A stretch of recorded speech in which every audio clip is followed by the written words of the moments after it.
नमस्कार क्रिकेटप्रेमींनो, मित्रमैत्रिणींनो, कसे आहात तुम्ही सगळे? अजून 2 दिवस मी केपटाऊनमध्ये अडकलो आहे आणि इथेच आम्हाला बातमी ऐकायला मिळाली की T20 वर्ल्ड कप जो अमेरिका आणि वेस्ट इंडिजमध्ये होणार आहे त्याचं वेळापत्रक जाहीर झालेलं आहे. 5 महिने तो ICCने असं कसं काय केलं? हे जरा पुणेरी कुचकेपणाने मी म्हणतोय. त्याचं कारण आपल्या सगळ्यांना कल्पना आहे की भारतात जो एकदिवसीय विश्वचषक झाला त्याचं आयोजन BCCI ICCने मिळून केलेलं होतं. त्याचं वेळापत्रक, त्याच्यामध्ये झालेले बदल, तिकिटांचा काय विक्री करण्याचा सगळा काळ, या सगळ्या गोष्टी इतक्या लांबलेल्या होत्या की त्याच्यामुळे प्रेक्षकांची प्रचंड गैरसोय झाली. अर्थात त्याच्याबद्दल कोणाला घेणं आहे की नाही मला खरोखर अजून कळलेलं नाही आहे, कारण त्याच्याबद्दल दिलगिरी वगैरे ICC BCCI कुणीही काही व्यक्त केलेलं नाही आहे. यावेळेला थोडासा बोध जो आहे तो मला वाटतं ICCने घेतलेला दिसतो आहे आणि 5 महिने अगोदर त्यांनी वेळापत्रक जाहीर केलेलं आहे. इव्हन प्रेक्षकांना हेही सांगितलेलं आहे की लवकर तुम्ही आता रजिस्टर करा, कारण इव्हन तिकिटांचं सुद्धा बॅलट म्हणजे लॉटरी आम्ही काढणार आहोत. या सगळ्या गोष्टींना किती महत्त्व असतं हे लोकांना सांगून कळणार नाही, कारण खेळाडू असू देत, संयोजक असू देत, यांची अडचण येत नाही. यांच्याकरता सगळी प्रायव्हेट जेटसुद्धा उडू शकतात, इकडून तिकडे जाऊ शकतात, पैशाचा प्रॉब्लेम नसतो, हॉटेल बुकिंग सगळी होऊ शकतात आणि या सगळं करत असताना त्यांना बजेटचा विचार करायला लागत नाही. परंतु सामान्य प्रेक्षक असू देत किंवा आमच्यासारखे पत्रकार असू देत, यांना मात्र या सगळ्या गोष्टींचं अतिप्रचंड महत्त्व असतं. कारण अगोदरसुद्धा मी तुम्हाला सांगितलेलं आहे, जेव्हा कधी तुम्ही परदेशात जायचा विचार करता तेव्हा तुम्ही गोष्टी अगोदरपासून प्लॅन केल्या तरच त्या सुरळीत होतात आणि तुमचे 4 पैसे वाचू शकतात. 5 महिने अगोदर हे वेळापत्रक जाहीर केल्याने सामान्य प्रेक्षकाला, आमच्यासारख्या पत्रकारांना आता प्लॅनिंग करायची काय म्हणतात त्याला जरा संधी तरी आहे. मी अगोदर तुम्हाला सांगितलेलं आहे की वेस्ट इंडिज हे ॲक्च्युली रूपच नाही आहे, हे क्रिकेटिंग रूप आहे. कारण जवळजवळ 7 मुख्य कंट्रीज आणि 100पेक्षा जास्त छोटी आयलंड्स मिळून वेस्ट इंडिज होतं. जमैका हा वेगळा देश आहे, त्रिनिदाद वेगळा देश आहे, बार्बाडोस, अँटिगा हे वेगळे देश आहेत. फुटबॉल वर्ल्ड कप असू देत, ऑलिम्पिक असू देत, याच्यामध्ये हे देश वेगवेगळे सहभागी होतात. क्रिकेट करता फक्त एकत्र येतात. त्या दृष्टीने जर का विचार केलं तर अमेरिकेमध्ये पहिल्यांदा ICCची टुर्नामेंट होती आहे इतकी मोठी, आणि त्याचबरोबर वेस्ट इंडिजला खूप वर्षांनंतर, प्रदीर्घ काळानंतर ICCनी यजमानपद दिलेलं आहे. त्यामुळे ह्या स्पर्धेचं महत्त्व हे खूप वाढायला लागलेलं आहे आणि अमेरिकेमध्ये तर अक्षरशः आनंदाचा जल्लोष व्हायला लागलेला आहे. कारण भारतीय संघाचे 4 सामने साखळी स्पर्धेतले, ग्रुप स्टेजमधले हे अमेरिकेत खेळवले जाणार आहेत. आणि भारत विरुद्ध पाकिस्तान सामना, 3 सामने जे होणार आहेत, 4 पैकी 3 सामने हे न्यूयॉर्कला होणार आहेत. भारत विरुद्ध पाकिस्तान सामना 9 जूनला न्यूयॉर्कमध्येच होणार आहे. आता गंमत बघा, गेल्याच वर्षी मेजर लीग क्रिकेट MLC ज्याला म्हणतात, म्हणजे अमेरिकेमधलं T20 क्रिकेट स्पर्धा ही गेल्या वर्षीपासून चालू झाली आणि ह्याच्यामध्ये न्यूयॉर्कच्या संघाची मालकी, फ्रँचायझीची मालकी ही रिलायन्सकडे होती. पहिल्या वर्षी त्यांनी विजेतेपदसुद्धा पटकावलं. पहिल्याच वर्षी आता जेव्हा अमेरिकन क्रिकेट असोसिएशनला ICC T20 वर्ल्ड कपचं संयुक्त यजमानपद मिळालेलं आहे, तेव्हा न्यूयॉर्कमध्ये 4 पैकी 3 सामने होत आहेत. भारत पाकिस्तान सामना हा सुद्धा न्यूयॉर्कमध्ये होत आहे. अहो, तसं काय मनात विचार आणू नका, हा फक्त निव्वळ योगायोग आहे. एनिवे, न्यूयॉर्क जसं भारतामध्ये मुंबई ही आर्थिक राजधानी समजली जाते, दिल्ली ही मुख्य राजधानी आहे, तसं अमेरिकेमध्ये सुद्धा न्यूयॉर्क ही आर्थिक राजधानी समजली जाते. तिथले लोक तर त्याला जगाची आर्थिक राजधानी समजतात. अमेरिकन्स कशाच बाबतीत मागे पडत नाहीत. परंतु या सगळ्याचा माझा सांगण्याचा मतलब असा आहे की प्लॅनिंगच्या बाबतीत मी तुम्हाला मागच्या वेळेला एक छोटंसं सांगितलेलं होतं की कसं मी माझ्या प्रवासाचं प्लॅनिंग करतो, कसं मी माझ्या राहण्याचं प्लॅनिंग करतो. आता अमेरिकेमध्ये, न्यूयॉर्कमध्ये मॅचेस कव्हर केलेल्या मी नाही आहेत. फ्लोरिडाला थोड्या कव्हर केल्या आहेत, तिकडं मित्रसुद्धा आहेत.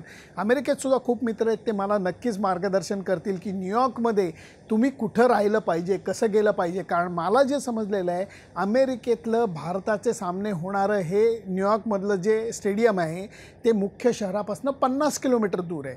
आता 50 किलोमीटर दूर असलं तर म्हणजे पुण्यापासून लोणावळ्यापर्यंतचं अंतर होतं.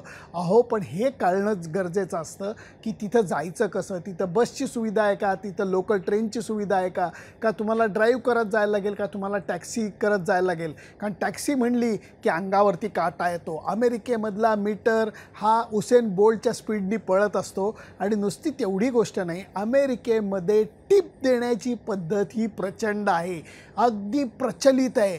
टॅक्सी ड्रायव्हरला सुद्धा मीटरचं झालेलं दाखवणाऱ्या भाड्याला सोडून अंदाजे 15 ते 20% टिप दिली तरच त्याच्या चेहऱ्यावरती हास्य येतं, नाहीतर तो नाराजी दाखवतो.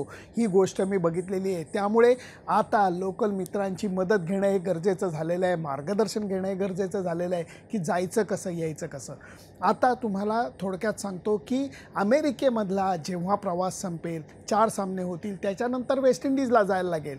फ्लोरिडाहून मयामीला जायचं, जे जास्त अंतर नाही आहे, बाय रोडही जाता येईल. आणि त्याच्यानंतर मयामीहून तुम्हाला आयदर अँटिगा किंवा बार्बाडोसची फ्लाईट पकडायला लागेल. मला वाटतं बार्बाडोसची फ्लाईट करायला लागेल, कारण अंतिम सामनासुद्धा बार्बाडोसला आहे.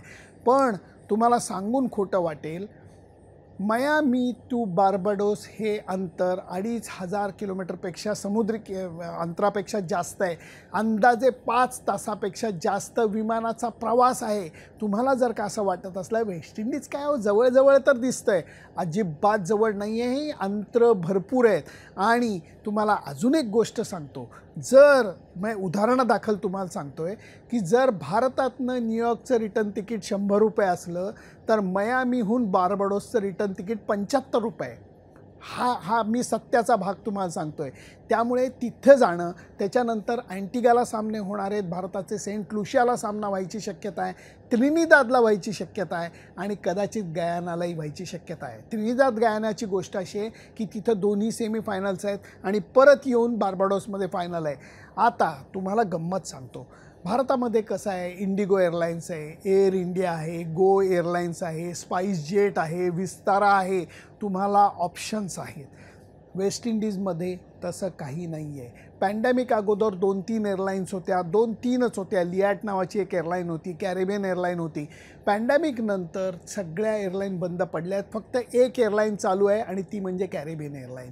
त्यामुळे तुम्हाला म्हणजे जर का जायचा विचार केला तर मला काय किंवा प्रेक्षकांना काय, अगोदर विचार करायला लागेल की आपण हे तिकीट कधी बुक करायचं, जेवढं लवकर करता येईल तेवढं बरं. माझ्या डोक्यामध्ये हे सगळे विचार चालू झालेले आहेत. कारण कित्येक वेळेला हे करायला लागणार आहे की तुम्ही चढ्या किमतीचं तिकीट विकत घ्यायचं की ज्याच्यामध्ये कॅन्सलेशनचे तुम्हाला 100% रिफंड मिळेल. कारण जर सामना गयानाला झाला तर गयानाला जायला लागणार आहे, जर सामना त्रिनिदादला झाला तर त्रिनिदादला जायला लागणार आहे.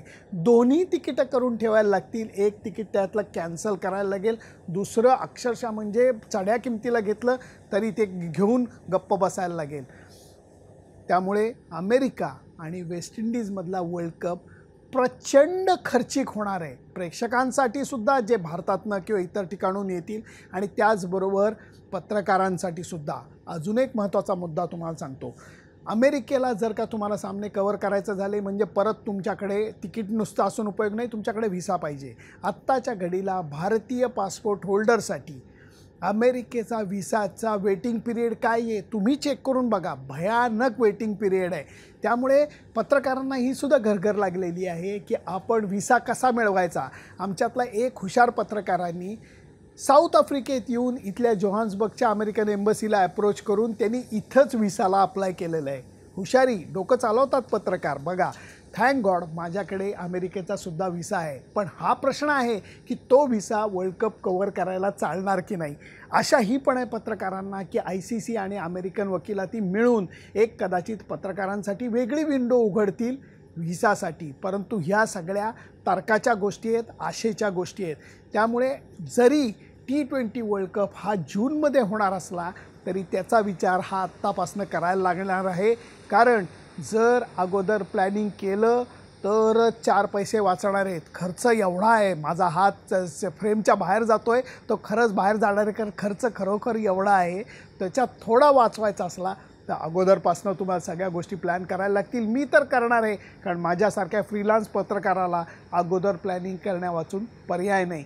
परंतु एक नक्की आहे, T20 वर्ल्ड कपचे वेध हे थोड्या दिवसातच लागणार आहेत. भारताचा आता अफगाणिस्तान विरुद्धची एक T20ची मालिका होणार आहे. ह्याच्यातनं सुद्धा बऱ्याच गोष्टी स्पष्ट होतील, कारण निवड समिती, संघ व्यवस्थापन विचार करायला लागलेली आहे. कारण हा मुद्दा मी मागं मांडलेला होता की रोहित शर्मा, KL राहुल आणि विराट कोहली हे एकत्र T20 संघामध्ये असणं मला तेवढं बरोबरी वाटत नाही. कारण तरुण खेळाडूंना संधी मिळायलाच पाहिजे. त्यांचा जोश, जोम आणि ताकद आहे. जोपर्यंत त्यांचं रक्त सळसळतं आहे तोपर्यंत त्यांना संधी मिळाली पाहिजे. जशी विराट कोहलीला 2008 साली, जशी रोहित शर्माला 2007 साली संधी मिळाली होती, तशीच संधी तरुण खेळाडूंनासुद्धा मिळाली पाहिजे, हे माझं मत आहे.